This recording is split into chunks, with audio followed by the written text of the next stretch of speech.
छोटा सा कस्बा था शांतिनगर। वहाँ रहने वाली आदिति बचपन से ही बहुत होशियार और सपने देखने वाली लड़की थी। उसका सपना था कुछ बड़ा करना, अपने परिवार का नाम रोशन करना। लेकिन जिंदगी हमेशा सीधी नहीं होती। स्कूल में अदिति हमेशा टॉप करती, लेकिन उसके टीचर्स कहते, तुम एक दिन बहुत बड़ी ऑफिसर बनोगी अदिति।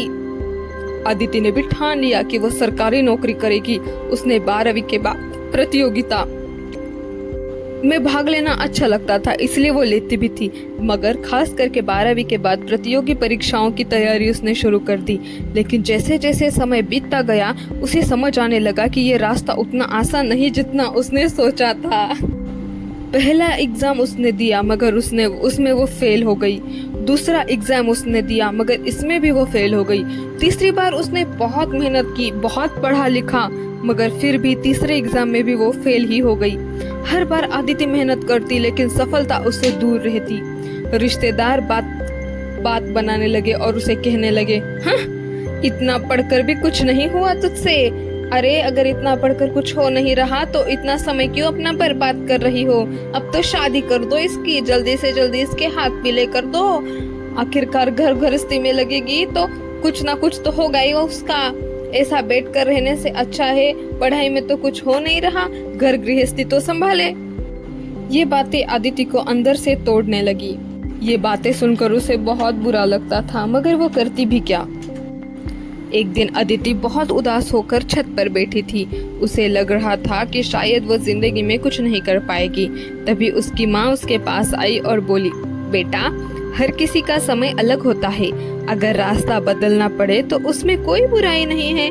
अगर एक काम से हमारा काम नहीं हो रहा तो हमें दूसरे काम में अपना योगदान देकर वहाँ पे देखना चाहिए, शायद वहाँ कुछ काम बन जाए। ये बात आदिति के दिल को छू गई। आदिति बचपन से ही डिजाइनिंग और आर्ट का शौक था। उसने सोचा, क्यों ना मैं अपने इस शौक को ही करियर बना लूं। इतना पढ़ लिख के तो कुछ हो नहीं रहा। हर बार 2-3 बार एग्जाम दी और उसमें भी मैं फेल हो गई।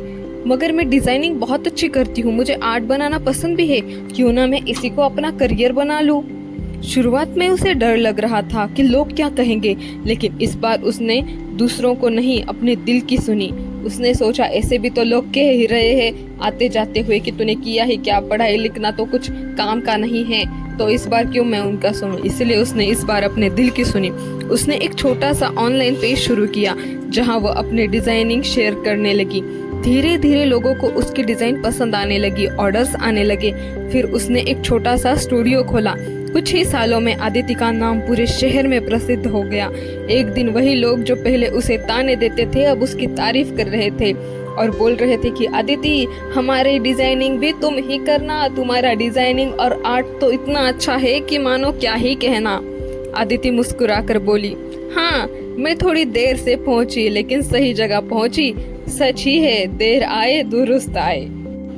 अब इस मामले में तो मुझे ना टेंशन है जो पढ़ाई के समय रहती थी, और ना ही किसी बात का डर है, क्योंकि डिजाइन तो मैं अपने मन से बनाती हूँ और खुशी खुशी करती हूँ। ये काम करने में ना ही मुझे थकान महसूस होती है और ना ही कभी स्ट्रेस आता है। थकान तो काम से होती है, खैर छोड़ो, मगर ये मेरे मन पसंद का काम है, इसलिए मैं इसे काफी एंजॉय करते हुए करती हूँ।